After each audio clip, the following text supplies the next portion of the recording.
ડેસર તાલુકાની ગોમા નદી પર પુલ બનાવવાની માંગ સામે આવી છે। નાહરા ગામના ઝુમખા ગ્રામજનો જીવના જોખમે નદી પાર કરે છે।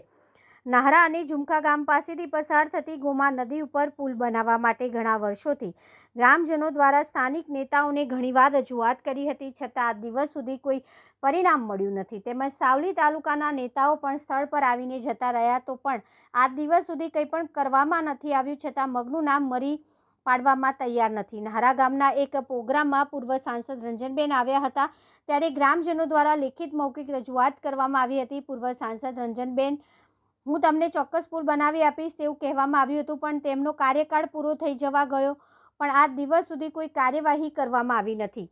આથી નાહરા ગામના અને ઝુમખા ગામના ગ્રામજનો, બાળકો અને મહિલાઓ પણ જોખમી વહેતા પાણીના પ્રવાહમાં થઈ પસાર થાય છે અને ઝુમખા ગામના બાળકો પણ જોખમી વહેતા પાણીમાં પસાર થઈને અભ્યાસ કરવા માટે નાહરા પ્રાથમિક શાળામાં જાય છે। એક પોઝિશન આ નાહરા ઝુમખાની એક પોઝિશન એવી છે કે આગલી 3 પેઢીથી, આ 1-2 પેઢી નહીં, આગલી 3 પેઢીથી એ પોઝિશન અમારી એ હાલત છે આ નદી વિસ્તારની અંદર કે ખેતર વિસ્તારની અંદર આજકાલ કરતો 150 થી પોણા 200 વોટ છે। અહીંયા આગળ પોણા 200 વોટની ગણતરીવાળા અહીંયા આગળ જે બહાર રહેશે, જે કોઈ નાહરા પંચાયતની અંદર છે, જે કોઈ ઝુમખા પંચાયતની, તમામ વસ્તી નાહરાની જ છે, પણ એવા અધિકારીઓ આગલી 3 પેઢીથી એવા અહીં આગળ આવે છે કે કોઈ આનો ઉદ્ધાર જ કરનાર નહીં। ખેતરો વિસ્તારની અંદર જે કંઈક છોકરા છે, નાહરા ગામની અંદર સ્કૂલ છે, સ્કૂલની અંદર છોકરા ભણતા હોય છે, ભણવા માટે છોકરાઓને અહીંયા આગળ જ્યારે મૂકવામાં આવે છે, જ્યાર સુધી ઉતરાય હોય તો છોકરાઓને ખભે કરીને પાર મૂકવા પડે છે અને ત્યાંથી અમારે લેવા આવવું પડે છે। નદીની અંદર જ્યારે પાણી હોય ત્યારે છોકરાઓની સ્કૂલ બગડે છે। ગામની અંદર અત્યારે દુધાળા પશુપાલન જે કરે છે એ ખેતર વિસ્તારની અંદર રહેશે, પોતાના ઢોર લઈને, જેનું લીટર 2 લીટર 5 લીટર કોઈક લીટર 1.5 લીટર દૂધ ઉપર જે કંઈક ગુજરાન ચલાવતો હોય એ વ્યક્તિને દૂધ ભરવા કેવી રીતે આવવું? આજે મારું 1.5 થી 2 લીટર દૂધ લગાતાર આગલી 25 તારીખથી મારે બ્રેક છે બંધ।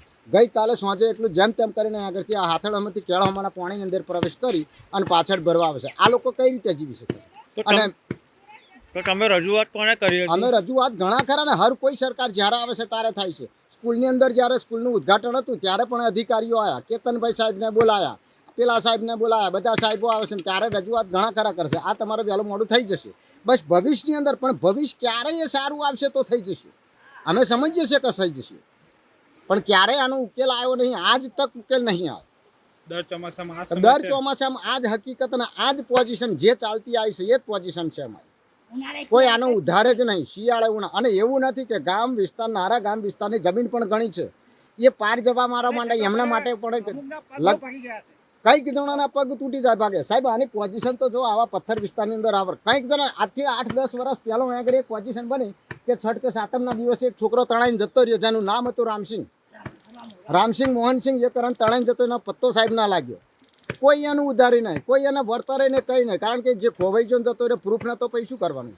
એ સાહેબે જો તમારા જેવા એ સમય આવી કોઈ સુવિધા નથી, અને સુવિધા હતો બતાવતો જો ભાઈ પેલો તણાઈને જાય, શું નહીં ન કરે? એ તો મા બાપ તો એનો છે તો છોકરા વગરનો થઈ ગયો, કોઈ અમારું ઉધાર કરવા વાળું છે। અને કોઈ સરકાર થઈ જશે એમ તો બધી જ કહે છે, હર કોઈ સરકાર હતા કે થઈ જશે, પણ મારું કહેવું એમ કે આજકાલ જોવા જોઈએ તો તાલુકા પંચાયત, જિલ્લા પંચાયત, ગ્રામ પંચાયત, એ જો તમામ હોય તો આગલી 3 પેઢીથી આ જ પોઝિશન અમારી હોય।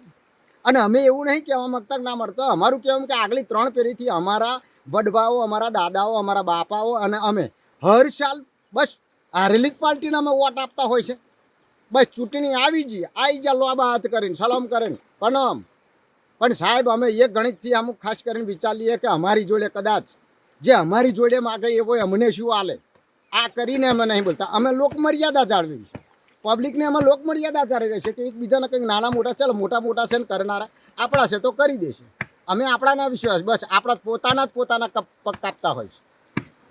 અમારો કોઈ ઉદ્ધાર જ થવા વાળો ન, ભવિષ્ય જાણે આ ઉપરવાળાની મરજી, ક્યારે ઉપરવાળો નક્કી કરે અને કોનું ભવિષ્ય, કદાચ અમારું તો ઠીક છે, અમારી તો પેઢીની અંદર આજ જતા રહ્યા, અમારા વડવા જતા રહ્યા, અમે જતા રહીશું, પણ છતાંય આવતી પેઢી માટે જો વિકાસ, અમારો વિકાસ ના, જો મોદી સરકારને બધા કહેતા કે અમારો વિકાસ કરો, આ અમારો વિકાસ કરાવવા સારું જો વિકાસ કરે છે કે હવે વિનાશ કરે છે।